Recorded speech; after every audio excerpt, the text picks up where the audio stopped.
Bismillahirrahmanirrahim. Assalamualaikum warahmatullahi wabarakatuh. Apa kabar semuanya teman-teman? Semoga kita semua dalam lindungan Allah Subhanahu wa taala. Amin Allah ya rabbal alamin.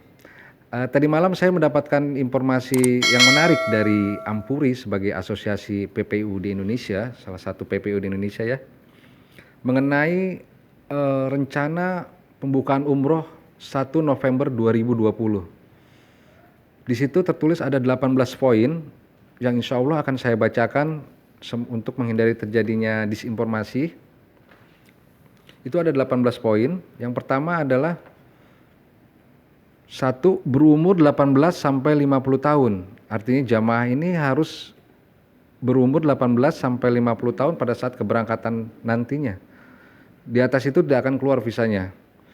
Yang kedua, poin kedua itu bukti bebas COVID-19 dibuktikan dengan hasil PCR atau swab yang berlaku 72 jam dari hasil PCR hingga sampai ke Saudi. Nah, tes ini dapat informasi dari pihak lain, saya dapat informasi bahwa untuk tes PCR-nya itu hanya rekanan SP Saudi atau Saudi Airlines. Itu yang ditunjuk itu adalah di Halim. Jadi nanti bukti bebas COVID itu harus dikeluarkan dari rekanan SV di Halim ya. Yang ketiga, untuk umroh mendaftar melalui aplikasi Etmarna. Jadi kalau sebelum COVID ini kita mau umroh itu sekuat kita aja, kapan aja waktunya, sekuat kita, semampu kita, sesuai waktu lah ya. Bebas-bebas aja, tapi saat ini nggak bisa. Jadi setiap umroh itu harus mendaftarkan dulu di aplikasi Etmarna, itu secara kolektif juga, jadi sama bareng-barengan. Yang keempat, menyiapkan tiket return sesuai jadwal. Yang kelima, transportasi lengkap dari kedatangan hingga ke hotel. Yang keenam, asuransi lengkap. Yang ketujuh, memesan hotel via platform elektronik Manasah, harus meliputi makan 3 kali sehari selama karantina minimal 3 hari. Yang kedelapan, transportasi lengkap antara hotel, mikot, dan Masjidil Haram. Yang kesembilan, mematuhi protokol kesehatan sejak kedatangan hingga kembali ke negaranya. Kesepuluh, mengosongkan 10% kamar hotel untuk antisipasi isolasi bagi suspek COVID-19. Poin yang ke-11 selanjutnya adalah setiap grup harus didampingi TL atau tour leader. Ke-12, penyelenggara dan jamaah umroh wajib memberikan data paspor yang valid dan khususnya tanggal lahir untuk menyesuaikan syarat umroh. Yang ke-13, ketika sampai Saudi jamaah diwajibkan karantina di hotel masing-masing selama 3 hari dan dilarang keluar hotel. Jadi poin ke-13 ini begitu jamaah sampai di Saudi itu masuk karantina ke hotel masing-masing selama 3 hari dan dilarang keluar hotel. Yang ke-14, jamaah dari luar Saudi akan dibagi beberapa grup, setiap grup minimal 50 jamaah.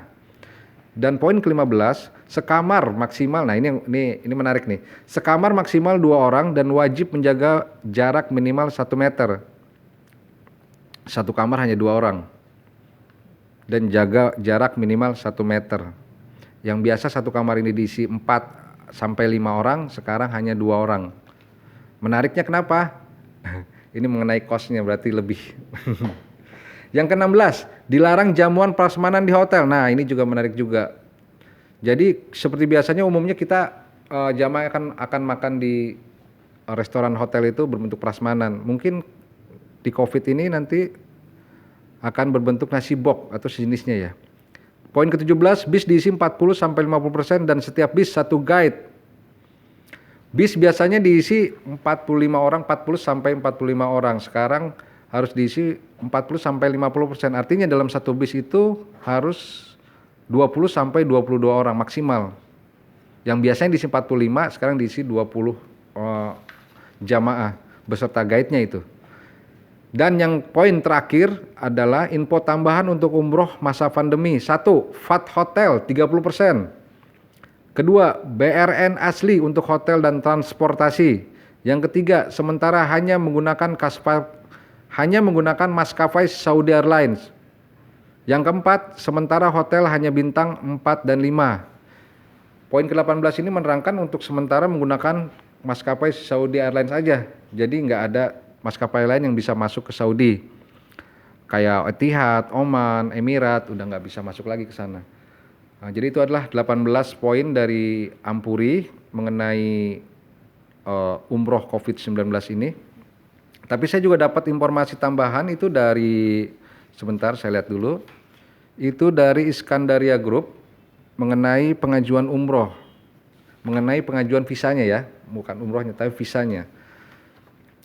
Saya bacakan kembali. Assalamualaikum warahmatullahi wabarakatuh. Rekan-rekan PPIU yang kami hormati, insya Allah visa umroh akan dibuka kembali per tanggal 1 November 2020.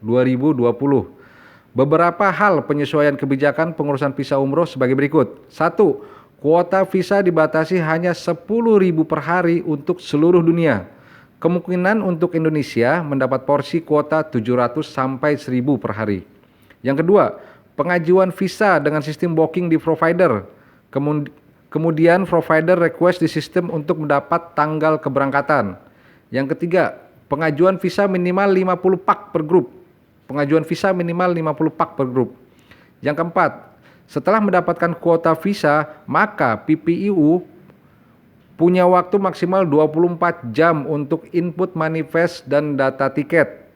Punya waktu dibatasi, jadi hanya setelah mendapat kuota visa, maka kita punya waktu 24 jam untuk input manifest dan data tiket. Yang kelima, sampai Desember 2020, Saudi hanya menerima penerbangan dengan Saudi Airlines. Hati-hati, jangan salah pesan tiket. Yang keenam, calon jamaah wajib PCR dengan hanya rekanan dari SV, lokasi tes PCR di Halim, berlaku 72 jam sebelum keberangkatan. Ketujuh, wajib BRN hotel dan transportasi darat dari sistem kementerian. Kedelapan, bus diisi maksimal 20 pak. Kesembilan, hanya hotel bintang 4 dan 5 saja yang diperbolehkan. Ke-10, adanya penambahan biaya taks 30%. Ke-11, saat jamaah landing di Saudi maka wajib masuk karantina 3 hari di Jeddah atau di Madinah. Yang ke-12, muasasah akan menyiapkan 1 orang mutawif asli Saudi untuk per 50 pak dan akan ikut selama program itinerary bersama jamaah atau ikut bis.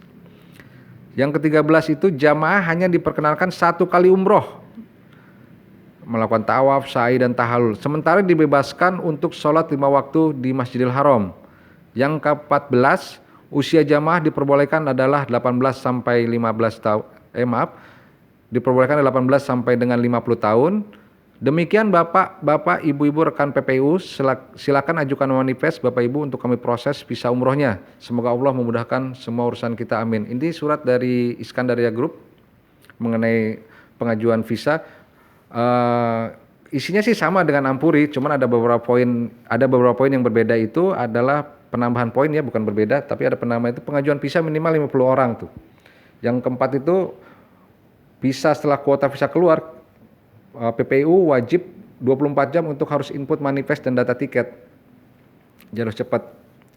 Kalau kita lihat sih sama-sama ini otomatis akan menaikkan kos biaya operasional pemberangkatan 1 jamaah. Mengingat hotel kamarnya hanya diisi 2 orang, kemudian juga bisnya hanya diisi setengahnya 50%, kemudian juga kita harus memakai maskapai Saudi Airlines, kemudian juga kita harus ada tes. Angkanya juga angkanya belum ketahuan juga berapa nanti. Sebabnya kita harus koordinasi dengan, seperti biasa, PPIU harus koordinasi dengan muasasah dan lain-lainnya. Ya semoga aja informasi ini berguna buat kita semua. Sementara demikian, Assalamualaikum warahmatullahi wabarakatuh.